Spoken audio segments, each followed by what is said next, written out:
নমস্কাৰ ধুনীয়া হিলছ আপোনালোকৰ বাবে এইযোৰ হৈছে খুবেই ধুনীয়া ব্লেক টচৰ যোৰা হ'ব য়েলো আৰু ব্লেকত বুটাবোৰ কৰি ধুনীয়াকৈ বনাই দিয়া হৈছে এইকেইটা থাকিব সাইডৰ পাৰি সাইড পাৰিকেইটা এনেকৈ কৰা পাব আৰু এখন থাকিব মেখেলাখন এই পিয়ৰ টচৰ ধুনীয়া যোৰা আপোনালোকে ল'ব পাৰিব 6860 ৰুপিছত ধুনীয়াকৈ ল'ব পাৰিব ভাল লাগিলে স্ক্ৰীনশ্বট লৈ থ'ব পাৰে আৰু এইযোৰো খুবেই ধুনীয়া হ'ব এইযোৰ খালি ৰঙা টচত ধুনীয়াকৈ বনাই দিয়া হৈছে ৰেড আৰু ব্লেকত বুটাবোৰ কৰি ধুনীয়াকৈ বনাই দিয়া হৈছে গোটেই চাদৰখনৰ এনেকৈ সৰু সৰু বুটা কৰা থাকিব এখন থাকিব মেখেলাখন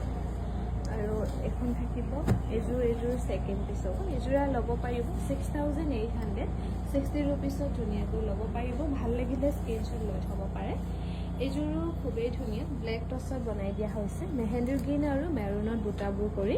সিম্পলকৈ ধুনীয়াকৈ বনাই দিয়া হৈছে এখন থাকিব মেখেলাখন 6860 ৰুপিছত ধুনীয়াকৈ ল'ব পাৰিব ভাল লাগিলে স্ক্ৰীনশ্বট লৈ থ'ব পাৰে এইযোৰো খুবেই ধুনীয়া হ'ব ব্লেক টচৰ যোৰা ইয়াতে অকল ৰেডত বুটাবোৰ কৰি ধুনীয়াকৈ বনাই দিয়া হৈছে সাইডৰ পাৰিকেইটা এনেকৈ কৰা পাব লগতে এখন থাকিব মেখেলাখন 6860 ৰুপিছত ধুনীয়াকৈ ল'ব পাৰিব ভাল লাগিলে স্ক্ৰীনশ্বট লৈ থ'ব পাৰে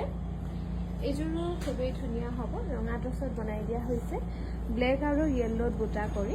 সাইডৰ পাৰিকেইটা এনেকৈ কৰা পাব লগতে এখন থাকিব মেখেলাখন 6860 ৰুপিছত ল'ব পাৰিব